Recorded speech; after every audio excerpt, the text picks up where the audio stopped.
अगर तुम लोग नए हो तो सब्सक्राइब करो, वो जो लाल वाला बटन है उसके साथ स्कैम करो या फिर महफिल जमाओ, मुझे नहीं पता, बस क्लिक हो जाना चाहिए। तो बच्चे स्टार्ट करते हैं आज की क्लास। आज का जो हमारा टॉपिक है वो है प्रोग्राम डेवलपमेंट लाइफ साइकिल।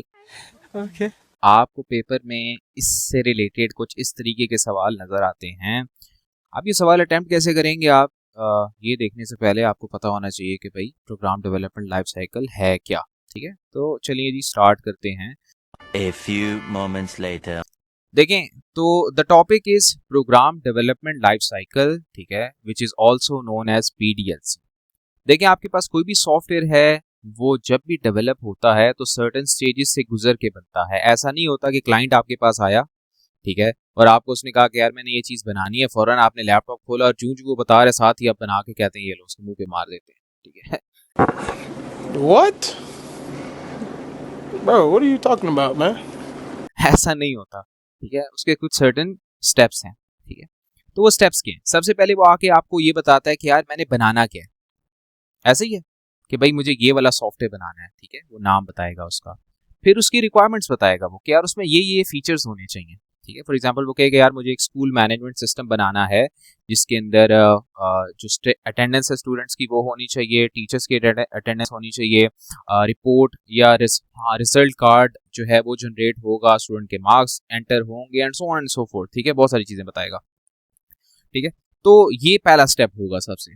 तो आपके पास ये सर्टेन स्टेप्स जो मैंने कहा था होते हैं, वो कौन से होते हैं? सबसे पहला स्टेप जो है ना बच्चे प्रोग्राम डेवलपमेंट लाइफ साइकिल का, वो है एनालिसिस। क्या है बच्चे?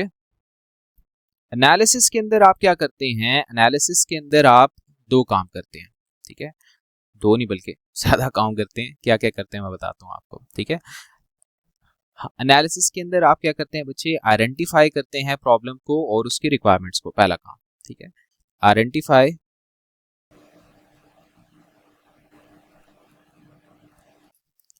प्रॉब्लम, प्रॉब्लम कहने लगा था मैं, ठीक है, जापानीज वाला, ठीक है। Identify the problem and it's, अरे यार क्या हो गया, रुके थोड़ा सा मुझे सही इसको करना, एंड इट्स रिक्वायरमेंट्स, ठीक है। क्या आपने प्रॉब्लम को आइडेंटिफाई किया और उसकी रिक्वायरमेंट्स को आइडेंटिफाई किया, सही है। दूसरा काम आप क्या करते हो इसके अंदर बच्चे? एब्स्ट्रैक्शन का। एब्स्ट्रैक्शन होती क्या है मैं बताता हूँ आपको भी। दूसरा काम आप करते हैं जी एब्स्ट्रैक्शन। तीसरा काम इसके अंदर आप करते हैं बच्चे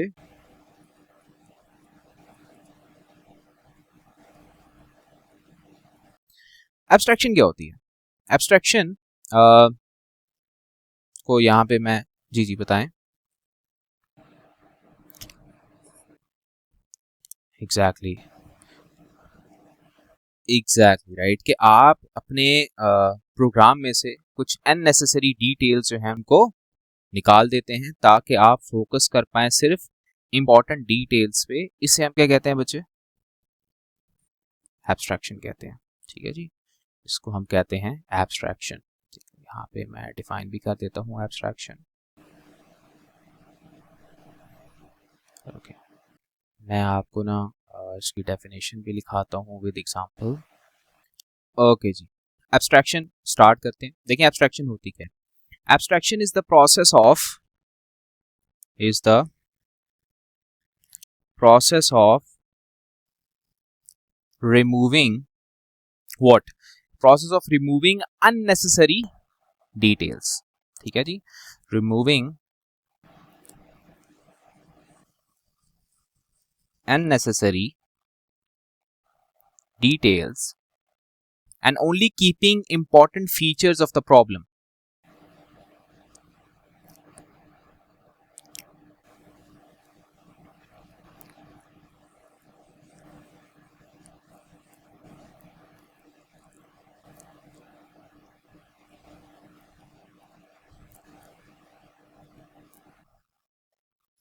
ठीक है, इसकी एग्जांपल ये है, सपोज करें कि आपके पास जो मैप होता है वो क्या क्या शो कर रहा होता है बच्चे? मैप आपको शो करता है रोड्स, लोकेशंस और डायरेक्शंस, ऐसे ही है ना।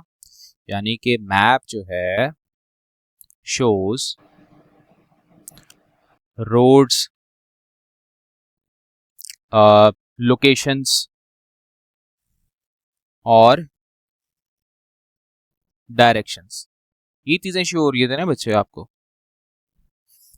मैप के ऊपर आपको ये वाली चीजें कि एक मैप आपको हर दरख्त दिखाए, हर बंदा दिखाए और हर बिल्डिंग डिटेल्स बताए, ये जरूरी है? सही है ना, ऐसी है। यानी कि बट दैट इज एब्स्ट्रैक्शन, यानी कि सिर्फ सेलेक्टिव चीजें ही, इंपॉर्टेंट फीचर्स ही जो है ना वो अवेलेबल हैं। बाकी ये नहीं कि अब हर बिल्डिंग की डिटेल आपको दिखाएगा भाई इस बिल्डिंग का शीशा काले रंग का है तो उसका ब्लू का है तो उसका ट्रांसपेरेंट है, ऐसे नहीं करेगा, ठीक है ना। But it does not show every tree, every tree, person or buildings, right? ठीक है जी, तो ये से हम कहते हैं एब्स्ट्रैक्शन, ठीक है। अच्छा, दूसरी चीज जो होती है बच्चे वो क्या है आपकी डीकम्पोजिशन, राइट।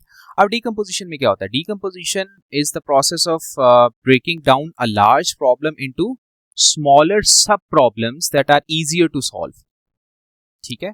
यानी कि सपोज करें एक लाइब्रेरी मैनेजमेंट सिस्टम है अगर मैंने बनाना है, ठीक है। तो अब उस लाइब्रेरी मैनेजमेंट सिस्टम को मैं छोटे छोटे सब सिस्टम्स में डिवाइड कर दूंगा। मतलब मैं उसमें सर्चिंग बुक्स का एक सब सिस्टम होगा, एक इशूइंग बुक्स का होगा, एक रिटर्निंग बुक्स का होगा, एक कैलकुलेटिंग फाइन्स का होगा, राइट। यानी कि अगर कोई बुक लेट रिटर्न करता है तो ये छोटे छोटे सब सिस्टम्स जो हैं वो आते हैं under the library management system, ठीक है ना। तो आपने क्या किया कि एक मेजर सिस्टम को आपने सब सिस्टम्स के अंदर डिवाइड कर दिया, इससे डीकम्पोजिशन, यानी डीकम्पोज कर दिया आपने उसको। ऐसे ही है कि नहीं है? जिसकी वजह से ये होगा कि मेरे पास अगर डेवलपर्स हैं तो मैं हर डेवलपर को एक एक मॉड्यूल दे दूंगा, रादर के मैं एक ही डेवलपर को कहूँ यार पूरा सॉफ्टवेयर बनाओ, ठीक है। क्लियर है ना? नहीं। तो decomposition is breaking down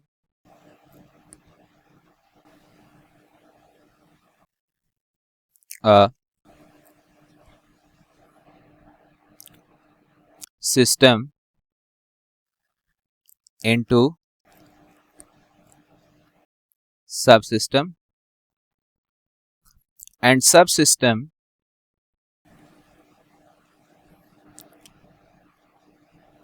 into further subsystems until it cannot be divided, ठीक है, into further subsystems until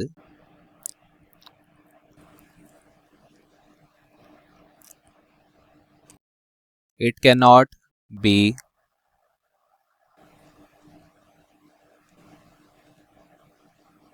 divided further, कि वो आगे फर्दर डिवाइड ना हो सके, ठीक है।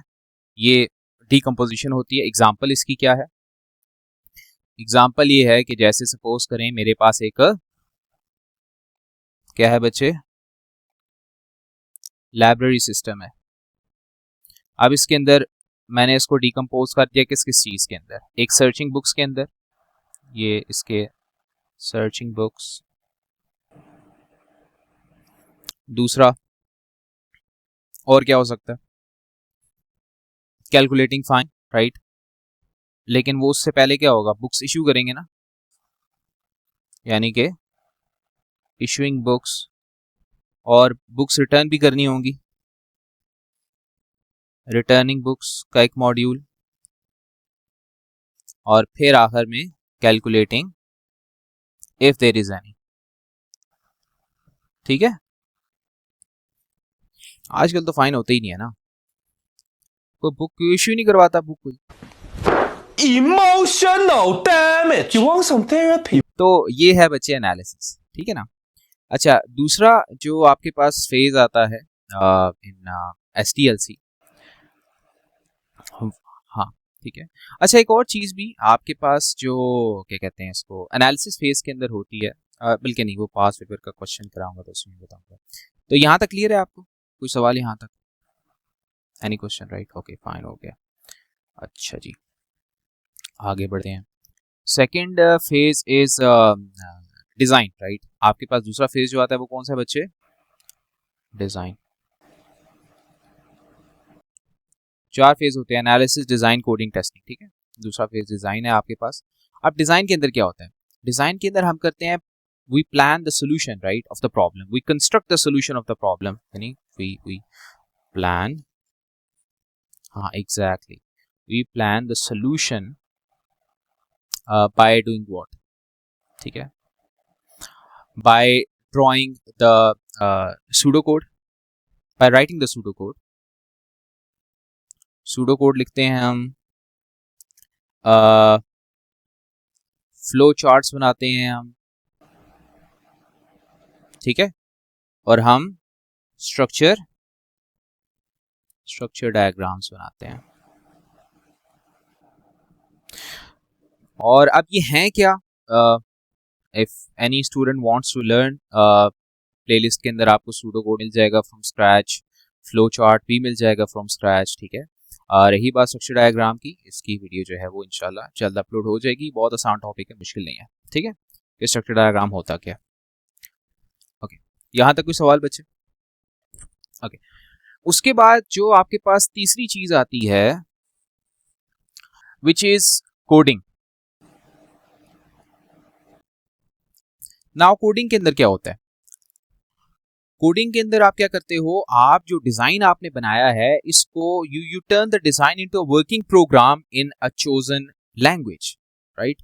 मतलब आपने जो भी डिजाइन बनाया होगा, ठीक है, उसको आप एक वर्किंग प्रोग्राम में ट्रांसलेट कर देते हैं, यानी एक्चुअल प्रोग्रामिंग करते हैं। इस फेज के अंदर कोडिंग स्टार्ट कर देते हैं, ठीक है। आप एक्चुअल प्रोग्रामिंग, यानी कि पाइथन में, सी प्लस प्लस में, जावा में, किसी भी कॉटलिन में, बहुत सारी लैंग्वेजेस हैं, जावास्क्रिप्ट में आप कोड कर लेते हैं, ठीक है ना। यानी कि you turn the design into a working programme.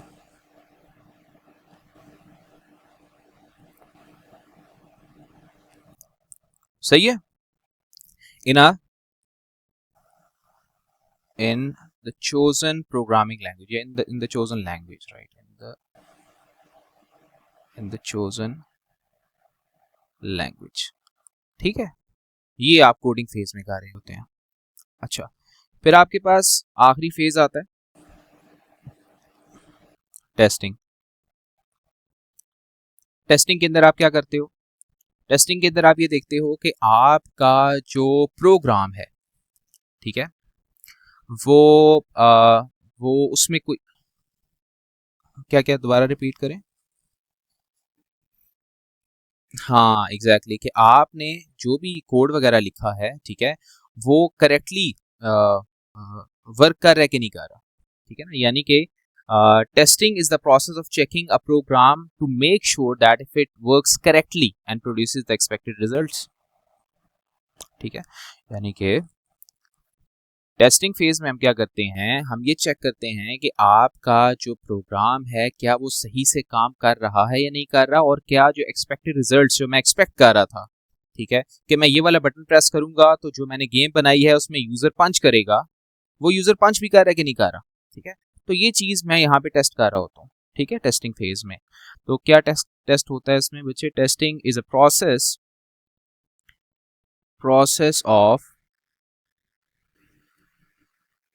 of checking a program to make sure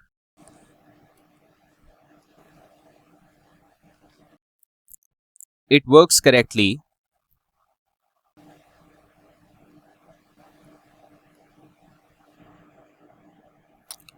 and produces the expected results, ठीक है। ये किस फेज में हो रहा होता है बच्चे? टेस्टिंग के फेज में, ठीक है। अच्छा, इसमें होता एक और चीज भी होती है, पहले क्वेश्चन आपको करवा दूं नीचे, फिर वापस आते हैं इसकी तरफ, ठीक है। वो भी बहुत इंपॉर्टेंट है। तो क्वेश्चन क्या कह रहा है कि जी आपने ये आपको कुछ बॉक्सेस नज़र आ रहे हैं, आपने यहाँ पे इनका लिंक ड्रॉ करना है आपस में, ठीक है। तो स्टार्ट करते हैं जी सबसे पहले कि यार develop an algorithm to solve the problem by using structure diagram, flow chart and pseudo code. ये क्या होगा? डिज़ाइन होगा जी, बहुत अच्छे। Detect and fix the errors in the program. Errors को फिक्स करना है, यानी कि आपने डिटेक्ट करना है एरर्स को और फिक्स करना है एरर्स को। ये काम किस में हो रहा होता है? टेस्टिंग के अंदर हो रहा होता है, ठीक है। यानी कि ये काम भी होता है इसके अंदर। यहाँ पे हम एक और पॉइंट ऐड कर देते हैं कि हम इसमें क्या करते हैं बच्चे, वही डिटेक्ट एंड फिक्स। यही मतलब है ना, to make sure it works correctly, right. Detect and fix errors, ठीक है। अच्छा, वापस आते हैं। अच्छा जी, उसके बाद आपके पास identify the problem and its requirements, ठीक है। प्रॉब्लम आइडेंटिफाई एनालिसिस, बहुत अच्छे। और write and implement the instructions to solve the problem. आपने इम्प्लीमेंट करना है इंस्ट्रक्शंस को, और ये कैसे करेंगे? कोडिंग के थ्रू। बहुत अच्छे। कोई सवाल यहाँ तक? ये हमारे कोर्स का पार्ट नहीं है, ठीक है। 4 नंबर, ठीक है। फिर वो कह रहे हैं identify 3 of the component parts after the problem has been decomposed, कि आपने 3 पार्ट्स बताने हैं, ठीक है। जब प्रॉब्लम जो है उसको क्या कर देते हैं हम? डीकंपोज कर देते हैं। वो 3 पार्ट्स कौन कौन से हैं? Identify the 3 components after the problem has been या प्रॉब्लम डीकंपोज हो जाती है ना, तो अब मुझे बताएं कि 3 कंपोनेंट पार्ट्स कौन से हैं, ठीक है। यानी कि सपोज कर मैंने प्रॉब्लम को डीकंपोज कर दिया ना, सब प्रॉब्लम्स में डिवाइड कर दिया, यानी सिस्टम को सब सिस्टम में डिवाइड कर दिया और सब सिस्टम को फर्दर सब सिस्टम में डिवाइड कर दिया। अब वो जो जैसे यहाँ पे वापस ऊपर आते हैं, या यहाँ पे ये जो मैंने बना दिया था ना लाइब्रेरी सिस्टम को, मैंने किस में डिवाइड कर दिया था? अब सर्चिंग बुक्स के अंदर क्या 3 चीजें मुझे चाहिए होंगी, ठीक है बच्चे। सर्चिंग बुक्स के अंदर, यानी ये जब मॉड्यूल में इम्प्लीमेंट करूंगा, ठीक है, तो मैं कैसे करूंगा इसको इम्प्लीमेंट? सबसे पहले मैं देखूंगा कि यार ये जो सर्चिंग बुक्स है इसके अंदर मैं क्या इनपुट करूंगा। मतलब मैं टाइटल इनपुट करूंगा ना, जिस बुक को सर्च करना है, तो सबसे पहला कंपोनेंट पार्ट क्या हुआ इसका? इनपुट। ऐसे ही है। दूसरा कंपोनेंट पार्ट इसका क्या है? प्रोसेस। और तीसरा वो कुछ आउटपुट करेगा, राइट। वो 3 ही चीजें होती है ना किसी भी सब सिस्टम में। हाँ एग्जैक्टली, ठीक है। और स्टोरेज भी होता है, ठीक है। यहाँ पे मेंशन कर देता हूँ। यहाँ पे क्या है बच्चे? इनपुट, प्रोसेस और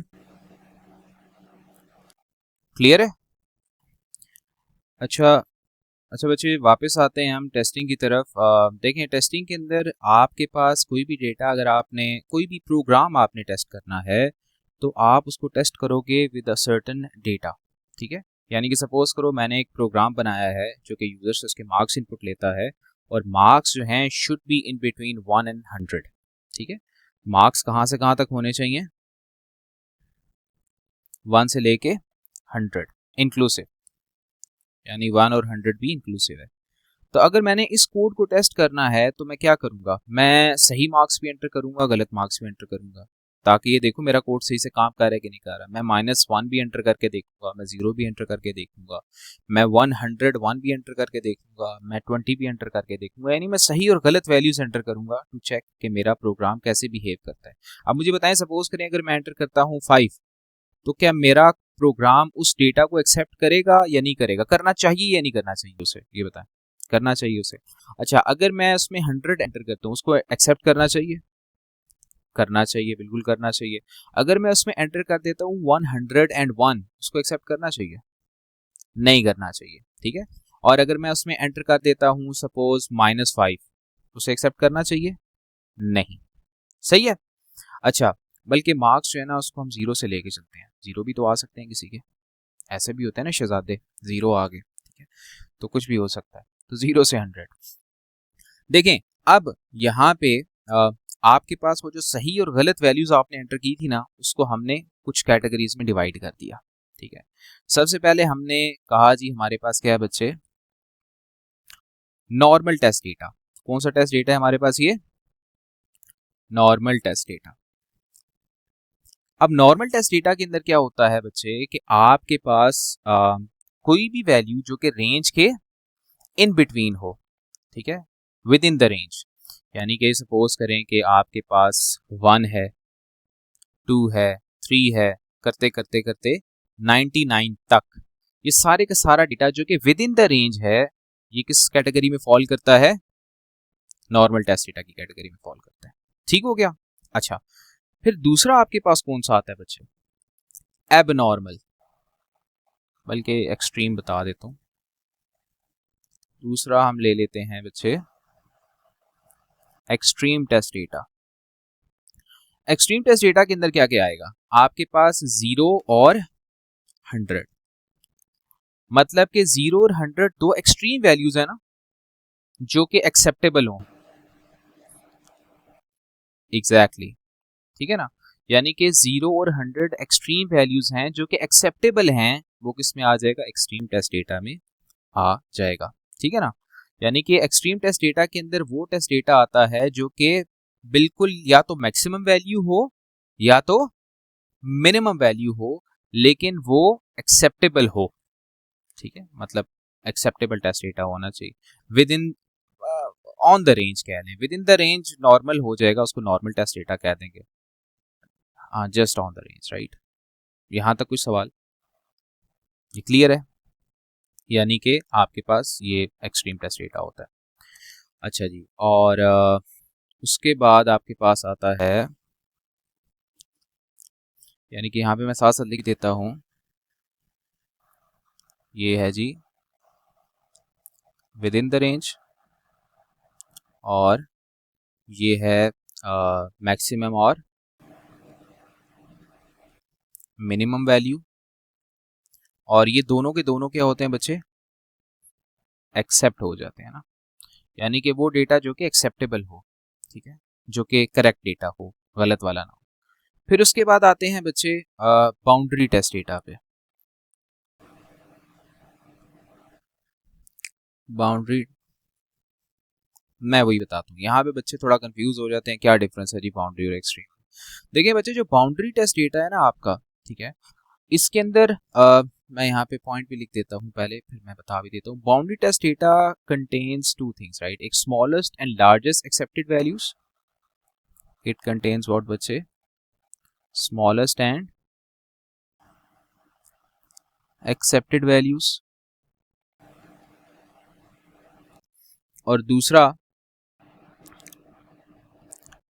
हाँ, वैल्यूज जस्ट आउटसाइड देम, यानी कि दूसरा वैल्यूज जस्ट आउटसाइड देम यानी कि लार्जेस्ट और स्मॉलेस्ट एक्सेप्टेड वैल्यूज। एग्जांपल, यानी कि 0 और 100, और जस्ट आउटसाइड यानी -1 एंड 101, ये दोनों की दोनों बाउंड्री टेस्ट डेटा के अंदर आती हैं। यानी कि आपके पास 0 और 100 जो है वो एक्सट्रीम टेस्ट डेटा भी है, लेकिन ये बाउंड्री टेस्ट डेटा भी है, दोनों है, ठीक है। लेकिन बाउंड्री के अंदर एक चीज एक्स्ट्रा आ जाती है कि उस रेंज से एक स्टेप बाहर, ठीक है, यानी कि 0 से एक पीछे और 100 से एक आगे, ठीक है, ये है बाउंड्री टेस्ट डेटा आपका। फिर उसके बाद आपके पास आता है एबनॉर्मल टेस्ट डेटा, या फिर इसको एरोनियस या एरनियस टेस्ट डेटा भी कहते हैं। मैं इसको थोड़ा सा सही करके लिख देता हूं ताकि किसी को पढ़ने में मसला ना हो।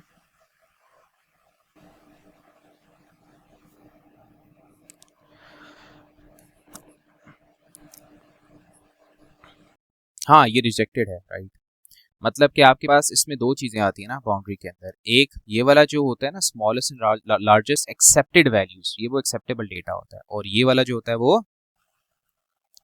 वो डेटा जो कि रिजेक्ट हो जाएगा, ठीक है, मैं रिपीट कर देता हूँ वापस से कुछ चीज़ें। नॉर्मल रेंज के अंदर अंदर, यानी कि 0 से 100 के अंदर जो है, यानी 1 से 99 तक।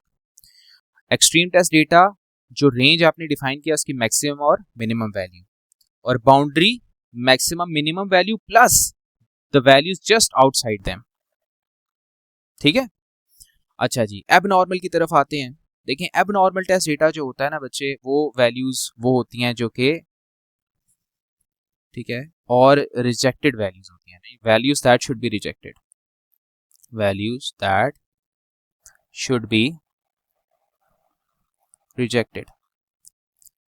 कोई भी वैल्यू, फॉर एग्जांपल मैं कह देता हूं बाउंड्री से बाहर, ठीक है, बाउंड्री तो रिजेक्टेड है ही है ना, ठीक है, उससे बाहर यानी कि 102, जैसे कि 105, जैसे 1000, कोई भी वैल्यू, या फिर आपके पास -2, -3 एंड सो ऑन, ठीक है, आप चलते जाएं। या फिर इवन के अगर आप ये कहें ना, सपोज आपने एंटर कर दिया, उसने कहा यार मार्क्स एंटर करें, आपने एंटर कर दिया 10, अब ये डिफरेंट डेटा टाइप है ना, ये भी रिजेक्ट हो जाएगा।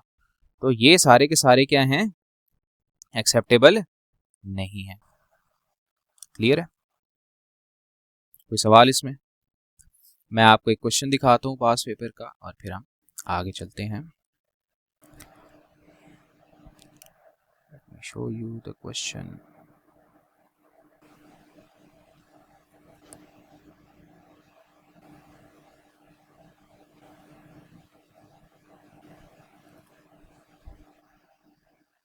ओके, क्वेश्चन क्या कह रहा है? A program checks the data entered is between 1 and 100 inclusive. कि आपने एक प्रोग्राम बनाना है जो ये चेक करेगा कि जो डेटा एंटर है वो कहां से कहां तक होना चाहिए, 1 से 100 तक। Identify one piece of normal, extreme and abnormal test data, right, abnormal ही था, अभी हमने ऊपर पढ़ा है, ठीक है, and give reason for each, और रीजन भी बतानी है। ठीक है जी, आपने रेंज जो डिफाइन किया वो कहां से कहां तक है, 1 से, तो बच्चे 1 से 100 तक है। तो आपके पास जो नॉर्मल टेस्ट डेटा है, एग्जैक्टली यानी कहां से स्टार्ट होगा, 2 से लेके, एग्जैक्टली मतलब ये 2 से लेके आपके पास जो है वो चलेगा कहां तक, 99 तक। ठीक है, इवन आप 1 से 100 भी कर सकते हैं, ठीक है, कर सकते हैं इसको, 1 से 100 के इन बिटवीन कोई भी नंबर कर सकते हैं। ठीक है, यानी कि यहाँ पे टेस्ट डेटा में आप लिख दें यार 50, ठीक है, आप लिखते हैं 40, कुछ भी लिखते हैं, ठीक है, नॉर्मल टेस्ट डेटा। रीजन में मैं क्या लिखूंगा, the data is within the range and should be the data. Reason मैंने ये डिफाइन करनी होती है यार कि मैं क्यों चूज कर रहा हूँ इसको, ठीक है, हाँ, मैं चूज इसलिए कर रहा हूँ क्योंकि डेटा जो है विद इन द रेंज है,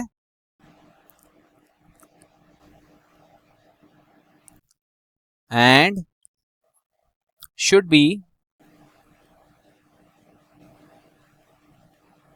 एक्सेप्टेड, ये एक्सेप्ट होना चाहिए। ठीक है, अच्छा, दूसरी चीज, एक्सट्रीम टेस्ट डेटा की तरफ आ रही। तो बच्चे कोई भी डेटा, एक्सट्रीम टेस्ट डेटा की एग्जांपल अगर हम लें तो, हाँ, एक्सट्रीम टेस्ट डेटा क्या होगा, 1 और 100, ठीक है, 1 एंटर करें या फिर 100 एंटर करें, कोई भी दोनों में से कर सकते हैं, ठीक है ना। और रीजन क्या है इसकी जी, द डेटा, बताएं, डेटा एट द मैक्सिमम और minimum end of the range, यानी कि data is at the maximum and minimum end of the range, maximum और मिनिमम एंड पे के ऊपर एग्जिस्ट करता है ना, यानी 1 से 100 के इन बिटवीन है ना, तो मैक्सिमम और मिनिमम एंड है, ठीक है, and should be accepted, and should be accepted. ठीक है, फिर आते हैं आपके पास तीसरा, एरनियस टेस्ट डेटा। इसको आप कुछ भी दे दें, फॉर एग्जांपल मैं कह देता हूँ 500, अब ये तो रेंज से बहुत बाहर है, क्या ये एक्सेप्ट होगा?